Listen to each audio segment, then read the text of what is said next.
Thursdays at 5. Welcome back to 3 Plus U. Well, I'm in my early 50s, as much as I hate to admit that I am, and I'm worried about things like high blood pressure, cholesterol, and no better month to worry about it than now, although I guess we don't want to worry because that kind of doesn't help things at all, does it? But it is Cholesterol Awareness Month, and to help break down what you need to know about cholesterol, yeah, you do need to worry about it a little bit. We bring in Dr. Chelsea Ryan. She is a family medicine physician. She's with CHI Memorial Integrative Medicine Associates. That is up on Signal Mountain. And Doctor, welcome. We are so glad you're here. I am at that high-risk age, aren't I? Cholesterol. It's something I need to be concerned with. Sure. Yeah, sure. Yeah, maybe. Well, first of all, I mentioned cholesterol and high blood pressure in the same breath. Are they two completely separate issues, or do they play together in affecting the health of people middle-aged and higher typically?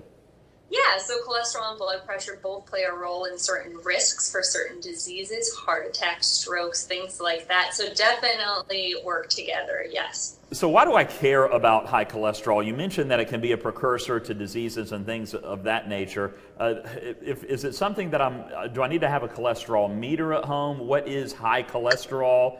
How do we get it? Is there good and bad cholesterol? What do we need to know about it?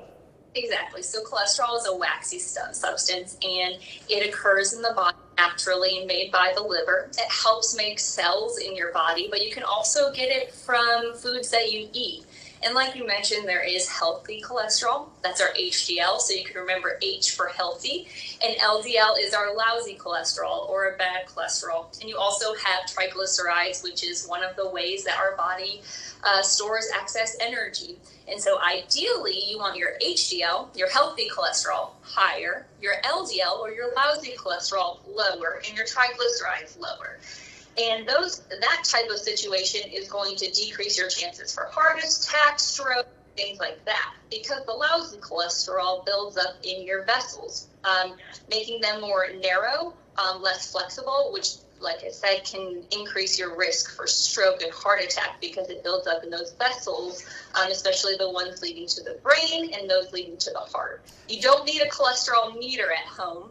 You can discuss with your doctor when that should be monitored and how often.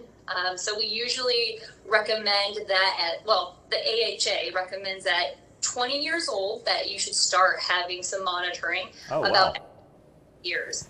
And that can also be, the frequency can be increased or decreased based on your risk factors and also discussion with your family physician. So yeah, you can start at 20 years old, and but sometimes we check it in children because elevated cholesterol can also be inherited.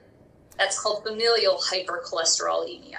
And that puts children at risk for heart attack and stroke. So knowing your family history, grandparents and parents who've had heart attacks, strokes, elevated cholesterol, that's going to be important to inform your pediatrician or family medicine doctor when you go for your child's well-child visit. And you mentioned that the foods that you eat have a lot to do with it. And I'm assuming your body naturally makes the good cholesterol, and all the bad cholesterol is coming from the junk that we eat, right?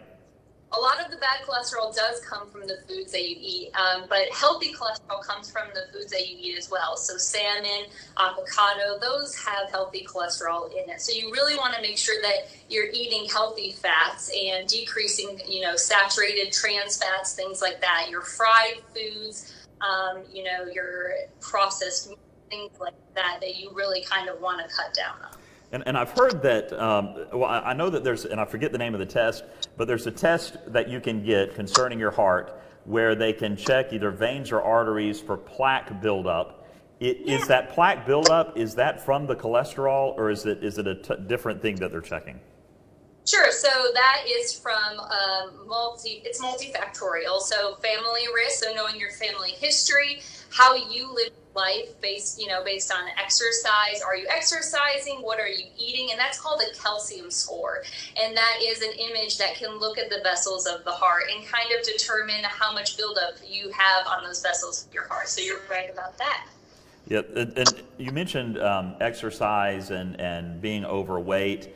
I mean, I'm assuming that being overweight is just bad for everything in general. It's not good for anything. But is the relationship from being overweight to cholesterol, is it just you're overweight because you've eaten bad foods, or is there another relationship to weight and cholesterol in the body? Yeah, and so I think there's a misconception that if you're thin, you don't have elevated cholesterol, but that's certainly not always the case. Some people are, blessed with those genetics that they don't gain weight very easily, no matter what they eat. And those people can also have elevated cholesterol because maybe sometimes they're not looking at food labels or really concentrating on the amount that they're taking in. And sometimes I've had patients who look thin, and I am surprised at the cholesterol panels that come back. So yes, being overweight is a risk factor for elevated cholesterol, but certainly, body type is not, the only thing to look at. Yeah, that is absolutely a myth, the idea of you have to be overweight to have high cholesterol. Are there any other myths that we need to know about, any other things that we misunderstand typically about high cholesterol? So I think one of the things is that medicines are going to fix it all. Medicines certainly do not take away your unhealthy lifestyle, so it will help. So things like medicines like statins that you can talk to your family medicine doctor about helping with your cholesterol can certainly help decrease that lousy cholesterol. However, if you are eating very poorly and not exercising, a medicine can't take care of it all for you. So it's really, a multifactorial thing. Well, Dr. Ryan, thank you so much. This is incredible, and I would recommend that people, you said 20 years of age. My goodness, I was not expecting you to say that young, but especially when you hit the middle ages like me, you absolutely want to start checking your cholesterol, definitely. Dr. Chelsea Ryan, family medicine physician, CHI Memorial Integrative Medicine Associates, thank you so much for being with us today.